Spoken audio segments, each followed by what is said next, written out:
Well, good afternoon. This is Houndog Steve wishing you a very pleasant afternoon. Actually, it's a late afternoon, early evening.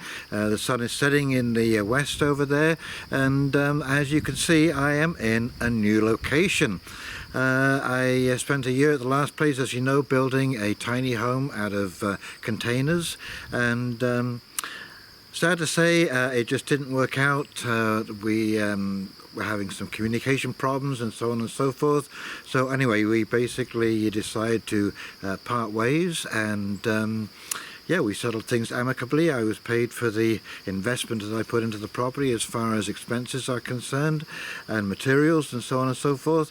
And so we have parted friends, but anyway, I've moved on to a new situation, and it is, for my mind, much more in line with what I had planned to be doing in my retirement, and that is basically turning a piece of property into an actual homestead where you could live pretty much exclusively off the land if possible, and you know, lower our use on the hydro grid situation, because you know, we are so hydro dependent.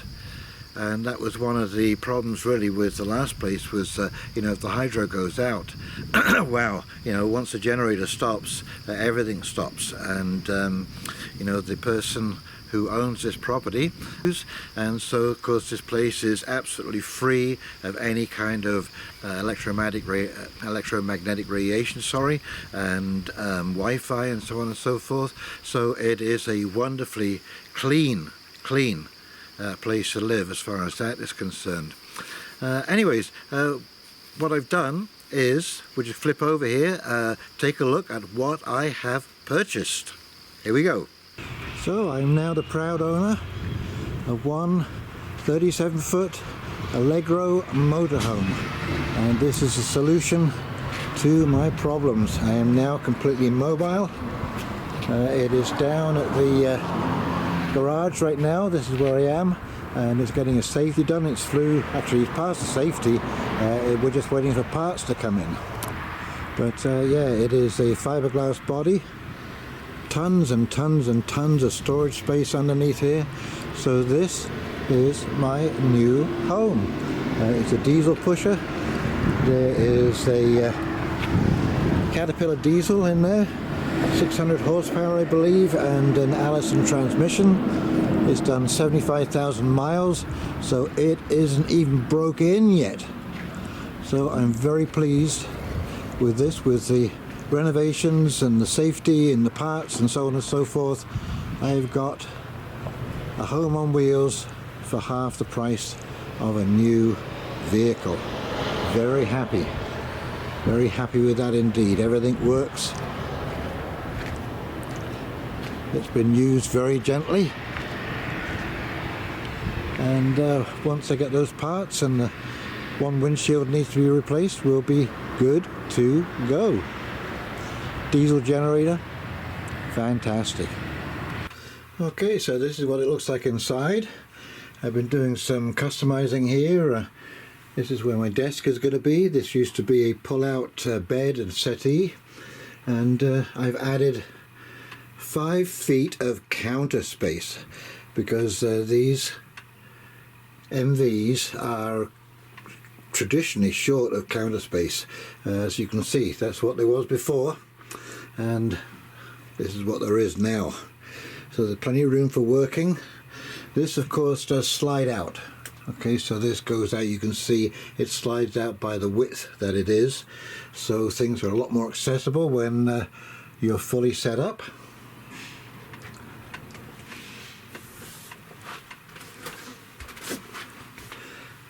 Here's the washroom, shower, lots of cupboard space,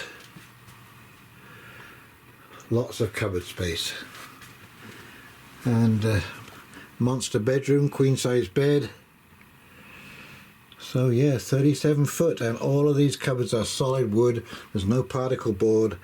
These older motorhomes were really built to last. So the idea behind that was, you know, I noticed that since I sold my house and started living on other people's property, that one of the difficulties has been moving. And so basically I decided that that being my Achilles heel, and one of the ways to resolve that situation was to buy a motorhome. And it is a, as I say, a 37-foot motorhome. It is wonderful inside. It is very well appointed, very cozy. I mean, it's really almost a park model trailer if you want to park it somewhere for a long term. But you know, if you want to be able to move around, well, there you go. It is the perfect situation, and who knows what the future might hold. And I found, you know, like I say, I've moved now from Bobcaygeon up onto Bobcaygeon Road in Minden, down to Galert Road in Minden, and now just a little ways away. So I've moved my stuff an awful lot, and on review, I'm asking, like, why do I need all of this stuff? You know, there's this library that I carry around with me of books that I've read once and I probably never read again, especially the fiction stuff. So yeah, I have basically become lean and clean. I've got rid of an awful lot of stuff this summertime. Of course, I've kept my tools, I've kept all the essential things, and I've kept all of my how-to books and you know, gardening and so on and so forth, things that I'm really going to need in the future. But everything else I have trimmed down to the point, you know, where I can fit my entire life into that motorhome. And that motorhome will outlive me. So yes, I think I've solved a lot of issues here, and in the meantime, who knows, you know, we may have to move from here. You know, we may have a weather situation. I am very, very aware of what is going on with the environment now, and I'm not talking global warming or anything like that. I'm talking about the Gulf Stream slowing and creating far much more moisture in the air, which has to be rained out at some point. And we are seeing more and more of these flooding, hail type of situations. So, you know, maybe you have to bug out. You know, all those plans to stay put may suddenly be changed. And I thought that this was an excellent way to hedge my bets, seeing that really none of us know what the future holds. Anyway, I won't be living in the motorhome for the winter time, so it'll give me a chance to get it finished off, and I've just moved into my winter accommodations. So why don't we go take a little look around, and we'll go through some of the plans that we're working on for this year going out into the next year. And we'll maybe talk about a few other things whilst we're going around doing that. Okie dokie, here we go. And here she is, my big girl. She is just loving it here. The view down here is absolutely spectacular. This lower field will, you know, there'll be gardens here, but this lower field will be cleared out and used as a grazing for sheep and possibly goats, because protein, I believe, is going to be a real issue. And here we are, wild roses, you know, on a July evening, on a humid evening. The smell is just absolutely wonderful. So this is the wood that we'll need to heat this place for the winter time. And this is it. This is called the Roundhouse. It's a very interesting little spot. You wait till you see inside. It is quite fascinating. So yeah, this is where I'll be sleeping in the winter time, and summertime I will be in the motorhome. So I've just moved in, so things are a little higgledy-piggledy, and but yeah, there's the wood stove. This time, of course, the chimney going straight up through the roof, no twists and turns, and so it runs absolutely wonderfully. And again, terrific view from the window. Nice cozy bed right behind the wood stove. Might be a little warm, we'll have to see about that. Yet to set up my washer and dryer, but there's plenty of room for that there. More than adequate kitchen.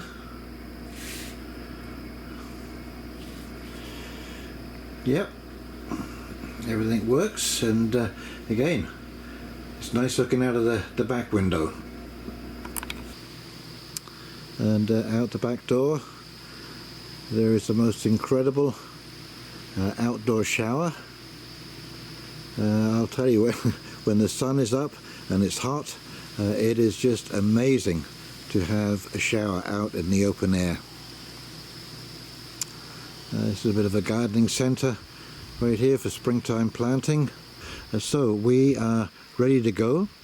We are quite a ways off the main road. This, what you're looking at, by the way, is I recently covered this with manure. There's a great big pile of mushroom manure, and I've now covered this to kill the weeds that will be dug over in the springtime. And this is a nice big growing area, place to stay. And what more would you want to do in your retirement, you know, other than do gardening and live in the wilderness? I mean, it's absolutely fantastic. There's, I say, there's no Wi-Fi up here. There's no interference. Very little noise. It is absolutely fantastic. Okay, so it's chicken's bedtime. It's a little dark in here, but these are our laying hens. And I don't know if you can see down here, we got 6 silver-laced Wyandotte hens. There are 3 hens and 3 roosters, but we have 4 what they call a red sex-link, and they are laying hens. And yes, I'm very pleased with those. I like chickens. Look at these guys. I know it's a bit dark in here, you probably can't see that very well, but yeah.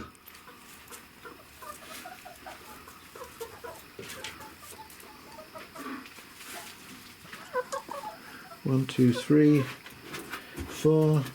1, 2, 3, 4, 5, 6. Okay, we're good. Although, you know, this thing, I forget about this thing all the time. It is to keep chickens and other animals out of the garden, and it is so effective. It is unbelievable. There's a little sensor on there, and when things walk in front of it, it just gives everything like a little squirt of water. And yes, so I now have a wet leg, thank you very much. But yeah, the tomatoes, we have lots of greenery and lots of tomatoes, but you know what, they just won't ripen up.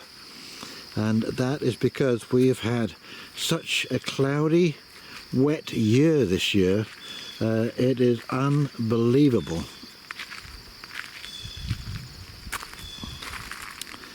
Sunflowers, beans, peppers, more beans.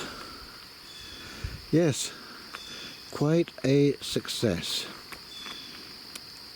But as you can see, basically, it's just got out of hand. And that's easy to do because nature is persistent, as any of you who've lived in the nature or put gardens in or so on and so forth, man oh man, nature is persistent. So hopefully we're going to clean some of this up, and I'd like to have some herb gardens in there and some pollinator gardens. We desperately need pollinators. We're still having issues with that. Yeah, that's a big issue. So anything that you can do to increase pollinators coming in, and that's why I love this goldenrod. It's just finished the season right now, and but when that was in full flower, unbelievable. The bees, the hornets, the flies, you name it. So we're into skid building. This is the first crib. I have enough skids now to do a second crib because we wanted to get ahead with wood for the next year or so, and so we need somewhere to put it and to be able to cover it. This is the dolly that came with the motorhome, and it's for pulling a second vehicle, so you can actually take your car with you when you go on vacation somewhere with it. Amazing, so you don't have to take the motorhome everywhere. So this, I'm going to start working on this. So I am going to clean this out, and this is going to be raised beds and a pig pen. And we're going to be using those logs over there, and there's some more on the other side, and that will be used for those beds. And one of the big issues here, and as I said, there's a bit of a challenge, is there's very little topsoil. You know, you're looking maybe 2, 3 or 4 inches of topsoil. So everything that we do will be a surface growing plant. So it'll be things like onions, potatoes, beets, turnips, things that don't need a real big depth. They just need good nutrients and a little place to suck water from, but they'll sit on top of the soil, no problem. These are going to be spray painted. This is we just had this done. It was insulated on the outside and the inside, and you cannot believe how that holds a nice even temperature, no moisture whatsoever, and that is going to be a food container, and we already have some long-term storage in there right now. And I got this container insulated too, 2 inches of insulation, and this is now my workshop and storage area. So it's very nice to have a nice, dry, safe storage area for all your shit. But I can tell you one thing, I would never ever build a container home again. As cute as they look, they are unbelievably, unbearably hot in the summer and freezing cold in the winter. And you know, metal is such an incredible conductor of heat and cool. It was going to be a monster to heat, I can tell you that. It was going to be expensive. Anyway, I am just glad to get a few of my tools unpacked so I can actually, you know, do some woodworking chores and that kind of stuff, repairs and skid building and all of that kind of good stuff. So as I say, you can see that the place is just really, it just got out of control. It's unkempt, and it's a very shallow amount of topsoil. So yes, it's going to be interesting working with this. It's going to put all of my skills to test here with permaculture, hugelculture, working with the land and doing things that the land wants to do. But this place will look absolutely gorgeous when it's finished, when we've got things actually happening. And as I say, you know, everyone is working towards having you know, some kind of backup generation and so on and so forth, when the real key is to be off the grid as far as you can, where you're not dependent on this stuff.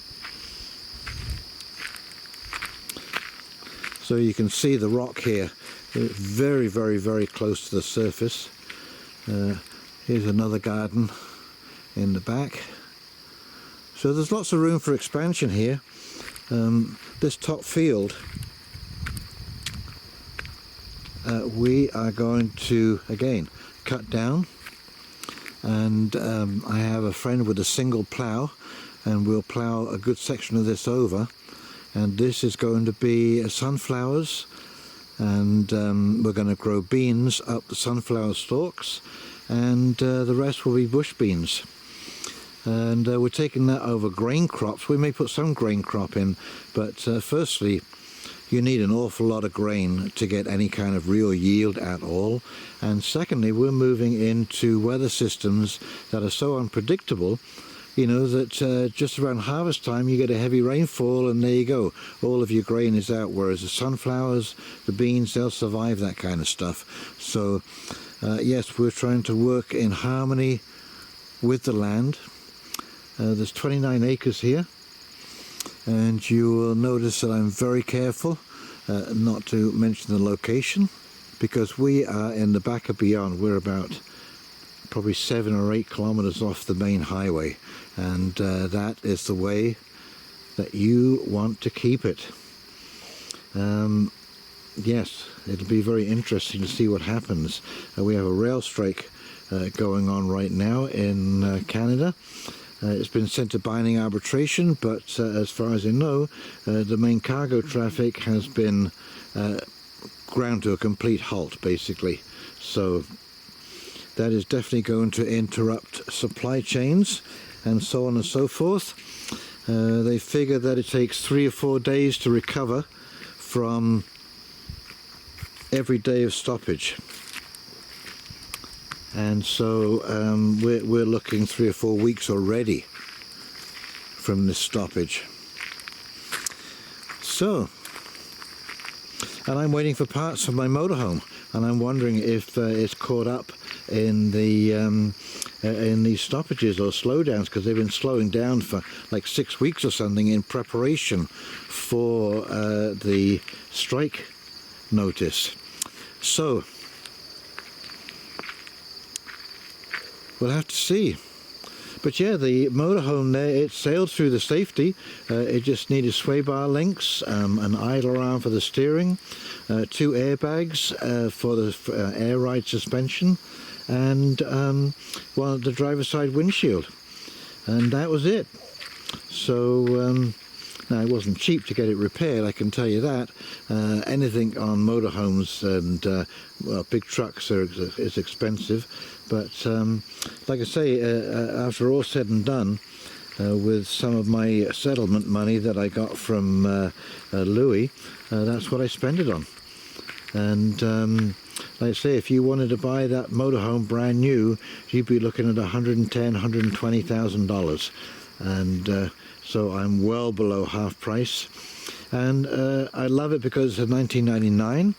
And so you don't have all of the sensors, all of the pollution stuff, and it runs as clean as a whistle. Like I say, it's only got 75,000 miles on the engine. I mean, these things aren't even run in till you start hitting 200, 300,000 miles. That's when they just start running smoothly. And same with the transmission. All of the woodwork in there is real wood, no particle board, because they were built in a day when things were built more solidly and built to last. So, you know, I love building with skids. There's something about using stuff that you find in the garbage and turning it into something useful, and these will actually have roofs on them at some point. This is just because we're in a bit of a rush to get this stuff covered before, you know, we get into rainy season. Here we are going into September, the long weekend already. Anyway, I just want to let you know that I'm fine and well, and yes, the last 6 months have been a little difficult. I just haven't really felt like making a video, but I do want to talk about some of the things that are happening in the world today, because it is just absolutely staggering. Yeah, blow your mind, some of the things going on, and the censorship that is happening. You know, we are moving towards some kind of crescendo here. And yes, we will talk about that at some length and what you can maybe do about it. Yeah, just cleaned out this bed and bought some flowers to cheer the place up. I didn't realize there were 3 different kinds of echinacea plant. Tomato soup, a sunburst at the back there, and the regular purple cone. But as I was walking around the other day, I discovered a beautiful piece of rock this is. It's all infused, I don't know if you can see here, with crystal inside the rock. A lot of energy right here. A lot of energy. Like everywhere you look, it's just a picture. I love this kind of stuff. And this rock, the Cambrian Shield, is the most stable rock on the planet. Ain't going anywhere. So I just saw this thing sticking up in the air, that blade, and I'm going, what on earth is that? and on closer inspection, it is an old mechanical sickle blade. And you know, this is quite renovatable. This is just surface rust, unbelievably well made. And I am going to drag this out of here, and we are going to use this sickle bar. All it needs is a new lower blade. The top blade just needs to be cleaned, but the lower blade will have to be replaced. It's quite rusty, but other than that, it's quite serviceable. So I was extremely pleased. And of course, you may not be noticing, but this is a blackberry heaven. I've just spent the last 3 weeks absolutely pigging out on blackberries.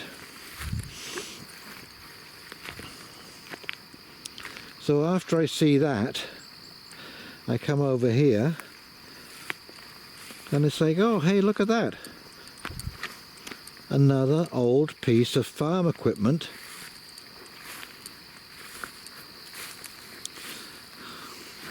Which is quite renovatable.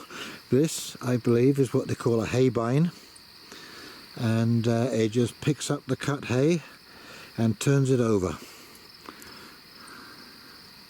But yes, this too is going to get pulled out, and this may well be my winter project to renovate these two wonderful old antique and still serviceable items. Okay, well I hope you enjoyed that little walk around, and it will be a great little posting there to remind us all what this place actually looked like when I first moved here, although we have made quite a few changes already. But yes, I hope to document this as a series of how to fix up a piece of land, and with some very challenging issues here, some very challenging issues. Okay, in the meantime, this is Houndog Steve signing off, wishing you a very pleasant afternoon, and we'll talk very, very shortly. See you now. Bye.